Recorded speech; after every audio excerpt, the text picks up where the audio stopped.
Lusaka is the capital city of Zambia, located in southern Africa.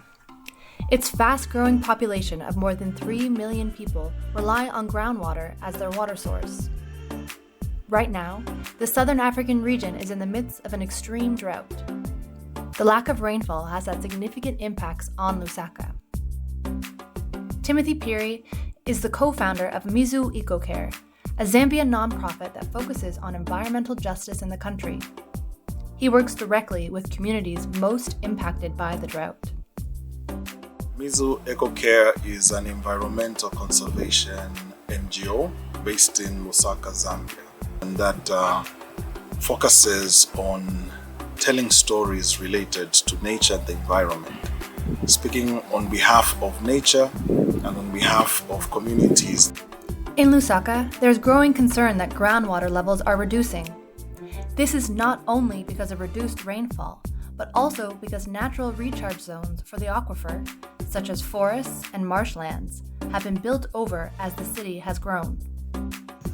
Because of the huge deforestation rate we have and the degradation of the recharge zones we've also had, the quantities of water that end up in the underground reserves reducing over the years.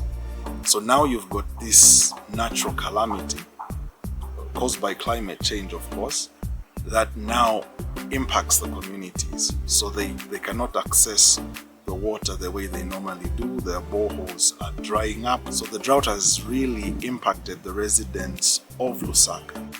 Forest 27 is the last remaining forest in the Lusaka area. Much of the groundwater that Lusaka uses is recharged when rains and rivers flow through the forest, allowing the water to move through the soil to reach the aquifer below. However, the size of the forest is reducing as urban development encroaches. Forest 27 is shrinking rapidly. Forest 27 is the last forest in Lusaka City. And it's not just a collection of trees. Forest 27 is where it is because it's meant to protect the recharge zone for the underground water system for Lusaka. So the moment you degrade that forest, you're degrading the ability of the underground water system to have water reserves. And if you run out of water, that's a major problem you have, not only for the city of Lusaka, but for the entire province of Lusaka. Unfortunately, at the moment, we're not protecting it the way we should be.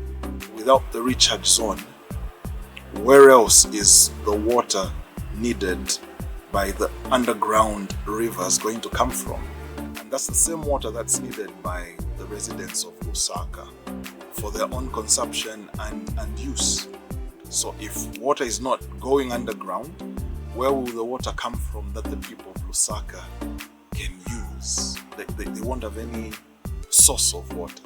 As climate change accelerates and the risk to Lusaka's water supply grows, how can Lusaka become a more climate-resilient city? We need to promote the restoration of our forests, which is actually more important than planting of trees, because nothing restores a forest better than the forest itself. When you plant trees, it's you trying to help the forest. So we should look at restoration of ecosystems. We stop disturbing them and let them restore themselves, regenerate themselves. That's an important component to us taking care of ourselves and fighting climate change. So the responsibility is on us as Zambians, us as Lusaka residents. The responsibility is on our leaders, our politicians, to not only talk about climate change, but also look at how we as a people are contributing towards climate change, and hence take preventive measures and mitigative measures to fight climate change.